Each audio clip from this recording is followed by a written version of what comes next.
Contestant అయితే ఎవ్వరికి కూడా ఒక 4-5 మెంబర్సే కొంచెం బెటర్ ఉన్నారు, మిగతా అంతా యావరేజ్. తెలుసు కదా, బెజవాడ బేబక్కకి అయితే తొందరగా పంపించారు. నెక్స్ట్ ఈ వీక్ కూడా కొంతమందికి అయితే పంపిస్తారు. క్రేజ్ లేదు, అంత ఇంట్రెస్ట్ ఏం లేదు, యావరేజ్ గా నడుస్తుంది. లైక్ టీవీలో సీరియల్ చూసినట్టే ఉంది, ఇంట్రెస్ట్ ఏం లేదు. ముందు అసలు 7 ఎట్లా ఉండే అంటే అబ్బా ఎప్పుడెప్పుడు ట్రైలర్ వస్తుందా చూద్దామా అన్నట్టు ఉండే బిగ్ బాస్ 7 లా. ఇప్పుడు అంత హైప్ క్రేజ్ అంటే ఎవరికి లేదు.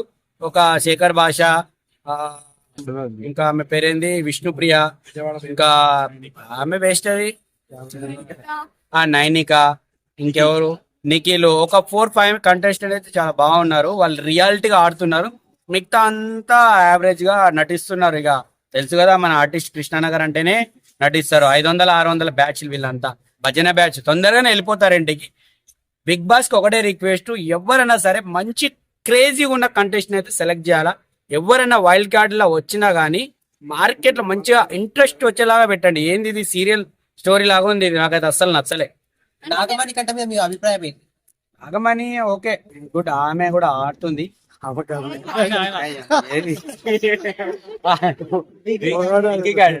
నేను నాగమణి కంట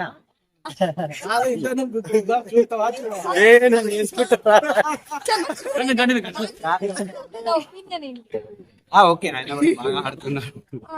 ఇప్పుడు బేబక్క హెల్మెట్ అయిపోయింది కదా, అసలు అది ఫేక్ అంటారా, కరెక్ట్ అంటారా, రాంగ్ అంటారా? బేబెక్క ఉన్న క్రేజ్ ని వాడుకోవడానికి వచ్చింది. ఆమె ట్రై చేసింది, ఫెయిల్ అయింది, బెజవాడకి వెళ్ళిపోయింది. బేబెక్క బెజవాడ వెళ్ళిపోయింది పక్కా. ఇప్పుడు బిగ్ బాస్ 7 లో ఎవరైనా వైల్డ్ కార్డ్ ఎంట్రీగా ఇస్తారంటారు, అప్పుడు పక్కా క్రేజ్ వస్తుంది. 7 నుంచి ఎవరైనా వస్తే 7 నుంచి ఎవరైనా 8 కి వస్తే, నేను అదే చెప్తున్నా. వీళ్ళకి అనిపించేసి నాకు అర్థమైపోతుంది. ఇప్పుడు లాస్ట్ సీజన్ లో మన తెలుగు వాళ్ళు ఎక్కువ ఉన్న మటుకు మంచిగా హిట్ అయింది షో. ఇప్పుడు ఈ సీజన్ లో ఎక్కువ మటుకు మన తెలుగు వాళ్ళు కాకుండా వేరే వాళ్ళు ఉన్నారు కదా, అందుకోసం హిట్ అయితే అంటే బిగ్ బాస్ 8 అనేది నిజంగా చెప్పాలంటే క్రేజ్ లేదు అంతే. ఇప్పుడు సీరియల్ మాదిరి నడిచిపోతుంది, ఎపిసోడ్ మాదిరి. అంతకు ముందు 7 లో ఫుల్ క్రేజ్ ఉంది, ఒక్కొక్క కంటెస్టెంట్ కి ఒక్కొక్క క్రేజ్ ఉండే. ఇక్కడ ఏముంది భయ్యా, ఒక 4-5 మెంబర్స్ దాకా, విష్ణుప్రియ, శేఖర్ భాష, ఇంకా వాళ్ళు ఒక 4-5 మెంబర్స్ అయితే నాకు నచ్చారు. మిగతా అందుకే ఎక్కువ చూడట్లేదు. అసలు వైల్డ్ కార్డ్ ఏంటిదో పల్లె ప్రశాంత్ వస్తే ఎట్లా ఉంటుంది?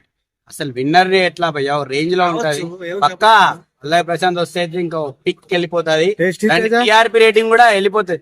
టేస్టీ తేజ తినడానికి వస్తాడు, టేస్టీ తేజ పోయిండుగా తొందరనే.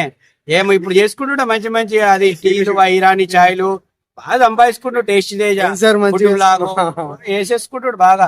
తిని డెలివరీ ఎప్పుడో తెలియట్లేదు. లాస్ట్ సీజన్ లో పల్లె ఏ విధంగా ఎమోషనల్ గా టచ్ చేసిన అందరినీ, ఇప్పుడు నాగమణి కంటే ఆ విధంగా చేస్తున్నాడు. నాగమణి కంట నేను నాగమణి అనకు, నాగమణి కంట అను.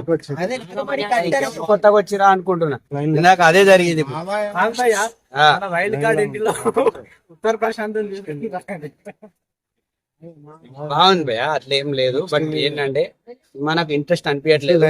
మంచి కంటెస్టెంట్, క్రేజ్ ఉన్న కంటెస్టెంట్ సెలెక్ట్ చేస్తే కొంచెం బెటర్ ఉండేది. ఇప్పుడు ఉన్న 8 అనేది ఒక సీరియల్ లాగా నడుస్తుంది, ఇంట్రెస్ట్ లేదు. మీరు అడుగుతున్నారు కానీ చెప్పాలని కూడా రావట్లేదు. నాగమణ కంటని నాగమణి అనుకుంటున్నా, ఎందుకంటే దానిపైన లేదు. మనకు నచ్చిన కంటెస్టెంట్ ఉంటే పక్క మనము ఇప్పుడు చిరంజీవి అనగానే ఏనాడు క్రేజ్ ఉంటది. మెగాస్టార్ అంటే అల్లు అర్జున్ అంటే తెలుస్తాయి, అంతేగాని ఆ కంటనా మణికంటనా ఆడనా మగానా తెలియట్టుంది. ఈ బిగ్ బాస్ 8 ఏం చెప్తాను చెప్పు. మీరు అడిగే క్వశ్చన్ అట్లోనే నేను చెప్పే ఆన్సర్ అట్లుంది. దాన్ని బట్టి మీరు అర్థం చేసుకోండి. ఈ బిగ్ బాస్ కెట్టుకో దండం బాబు, పొరి ఇంటికి పోతా పొరి.